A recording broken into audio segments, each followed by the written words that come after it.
Hi dears, അസ്സലാമു അലൈക്കും, good evening. Welcome back to science wonder world. ഞാൻ നിങ്ങൾക്ക് മുന്നിൽ വന്നിരിക്കുന്നത് ഒരു ചിക്കൻ്റെ റെസിപ്പിയുമായിട്ടാണ്. നാടൻ രീതിയിൽ ചിക്കൻ എങ്ങനെ വരട്ടുക എന്ന് കാണിക്കാൻ വേണ്ടിയിട്ടാണ്. നല്ല ടേസ്റ്റിയായ ഡിഷാണിത്. അപ്പോൾ അതിലേക്ക് പോകുന്നതിന് മുമ്പ് എൻ്റെ ചാനൽ ആദ്യമായിട്ടാണ് ആരെങ്കിലും കാണുന്നതെങ്കിൽ പ്ലീസ് ഒന്ന് സബ്സ്ക്രൈബ് ചെയ്യുക, ഫ്രണ്ട്സിനും റിലേറ്റീവ്സിനും ഷെയർ ചെയ്ത് ലൈക്ക് ചെയ്യുക, കമൻറ്റ് ചെയ്യുക. അപ്പോൾ നമുക്ക് ചിക്കൻ വരട്ടി തുടങ്ങാം. ചിക്കൻ വരട്ട് റെഡിയാക്കാൻ വേണ്ടി ഞാനിവിടെ ഒരു പാത്രം എടുത്തു വെച്ചിട്ടുണ്ട്. അതിലേക്ക് കുറച്ച് വെളിച്ചെണ്ണ ഒഴിച്ചിട്ടുണ്ട്. ഞാൻ 2 കിലോ ചിക്കൻ ഉപയോഗിച്ചിട്ടാണ് ഇത് ഉണ്ടാക്കാൻ പോകുന്നത്. അപ്പോൾ അതിനനുസരിച്ചുള്ള വെളിച്ചെണ്ണയാണ് ഞാൻ ഒഴിച്ചു കൊടുത്ത്. വെളിച്ചെണ്ണ തന്നെ വേണം. ഇനി അതിലേക്ക് 4 വലിയ ഉള്ളി ചെറുതായിട്ട് അരിഞ്ഞതാണ്, അത് ചേർത്ത് കൊടുക്കാം.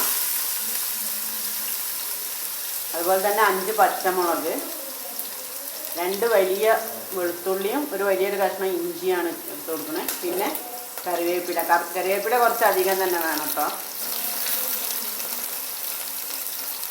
ഇത് നന്നായിട്ട് വഴറ്റിയെടുക്കണം. നന്നായി നല്ല സോഫ്റ്റായി വരണം. അതുവരെ നമുക്ക് വഴറ്റിയെടുക്കാം. ഇപ്പോൾ ഉള്ളിയൊക്കെ നല്ല ഗോൾഡൻ ബ്രൗൺ കളറായി വന്നിട്ടുണ്ട്. ഇതുപോലെ വഴറ്റിയെടുക്കണം. ഇനി നമുക്കിതിലേക്ക് ആവശ്യത്തിനുള്ള മസാലകളൊക്കെ ചേർത്ത് കൊടുക്കാം. 3 ടേബിൾ സ്പൂൺ മുളക് പൊടിയും 2 ടേബിൾ സ്പൂൺ മല്ലിപ്പൊടിയും 1 ടീസ്പൂൺ മഞ്ഞൾപ്പൊടിയാണ് ഞാൻ ചേർത്ത് കൊടുത്തിരിക്കുന്നത്. ഇനി ഇതിൻ്റെ പച്ചമണമൊക്കെ മാറി വരുന്നവരെ നന്നായിട്ടൊന്ന് വഴറ്റിയെടുക്കാം. എന്നിട്ട് ഇതിലേക്ക് തക്കാളി ആഡ് ചെയ്യാം. ഇനി ഒരു 5 തക്കാളിയാണ് ഞാൻ എടുത്തത്. അത് ചെറുതായിട്ട് നുറുക്കിയെടുത്തതാണ്. ഇനി ഇത് നന്നായിട്ട് വഴറ്റി നല്ല മിക്സായി വരണം. എണ്ണയൊക്കെ തെളിഞ്ഞ് നല്ലോണം വെന്ത് ഉടഞ്ഞ് കിട്ടണ വരെ നമുക്ക് അടച്ച് വെച്ച് വേവിക്കാം. ഇടയ്ക്കിടയ്ക്ക് ഇളക്കി കൊടുക്കണം.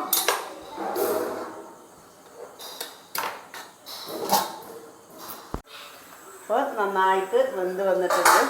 ഇതുപോലെ നല്ല പേസ്റ്റ് രൂപത്തിലാവണം. തക്കാളിയൊക്കെ ഉടയാത്തുണ്ടെങ്കിൽ കയ്യിൽ വെച്ചിട്ട് നന്നായിട്ട് ഉടഞ്ഞു കൊടുക്കണം. ഇനി നമുക്കിതിലേക്ക് ചിക്കൻ ചേർത്ത് കൊടുക്കാം. എല്ലോട് കൂടിയുള്ള ചിക്കനാണ് ഞാൻ എടുത്തത്. ഇനി നന്നായിട്ട് മിക്സ് ചെയ്തെടുക്കാം. ചിക്കനിൽ വേറെ വെള്ളമൊന്നും ഒഴിച്ചു കൊടുക്കണ്ട. ഇതിൽ നിന്ന് തന്നെ ചിക്കനിൽ തന്നെ വെള്ളം ഇറങ്ങും. ഇനി ഇത് നന്നായിട്ട് മിക്സ് ചെയ്ത ശേഷം ചിക്കൻ വേവുന്നവരെ വെയിറ്റ് ചെയ്യുക. ഇടയ്ക്കിടയ്ക്ക് ഇളക്കി കൊടുക്കണം.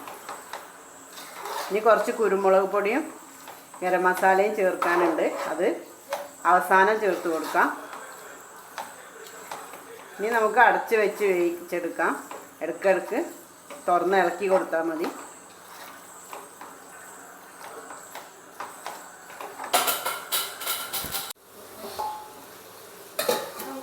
അപ്പോൾ അത് ഒരു 90% വെന്ത് വന്നിട്ടുണ്ട്. കുറേ വെള്ളമൊക്കെ ഇതിൽ തന്നെ ഇറങ്ങി വന്നതാണ്. ഞാനൊരു തുള്ളി വെള്ളം പോലും ഒഴിച്ച് കൊടുത്തിട്ടില്ല. ഇനി ഇതിലേക്ക് കുറച്ചുകൂടി കറിവേപ്പില ഇട്ട് കൊടുക്കാം. നാടൻ കറി ആയതുകൊണ്ടിട്ട് കറിവേപ്പിലാണ് കൂടുതൽ ടേസ്റ്റ്. കൂടെ തന്നെ കുറച്ച് കുരുമുളക് പൊടിയല്ല, ഇത് ക്രഷ് ചെയ്തതാണ്, 1 ടേബിൾ സ്പൂൺ ഉണ്ട്.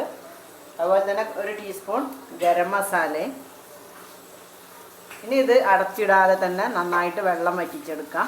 മിക്സ് ചെയ്ത ശേഷം അടച്ചിട്ട് കൊടുക്കൊന്നും വേണ്ട. ഇതിലെ വെള്ളം കുറച്ചുകൂടി ഒന്ന് വറ്റിയെടുക്കണം. അഥവാ ഇനി നിങ്ങൾക്ക് ഇങ്ങനെ വേണമെന്നുണ്ടെങ്കിൽ ഇവിടെ വെച്ച് അവസാനിപ്പിക്കാം.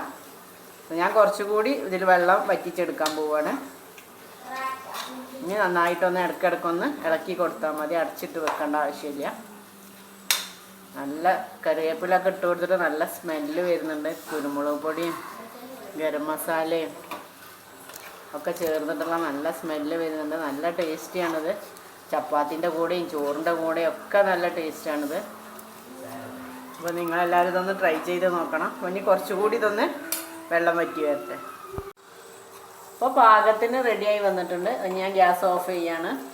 അപ്പോൾ നിങ്ങളെല്ലാവരും ഇത് ട്രൈ ചെയ്ത് നോക്കി ഫീഡ്ബാക്ക് എന്നെ അറിയിക്കുക. അപ്പോൾ പുതിയ വിഭവങ്ങളുമായി വീണ്ടും കാണാം. അസ്സലാമു അലൈക്കും. Thanks for watching. Drunk and tipsy in the shop, Kal and curry on the house, vibing with the nut pump, tripping on a kuttu paattu. In a shop, tripping in Puntup, vibing with the thing, chilling with the chunk.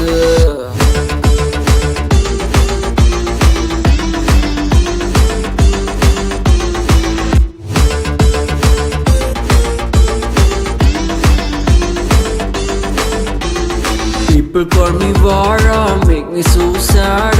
I was only chilling on a bar. I'm happy that I'm young, I'm happy that I'm fun.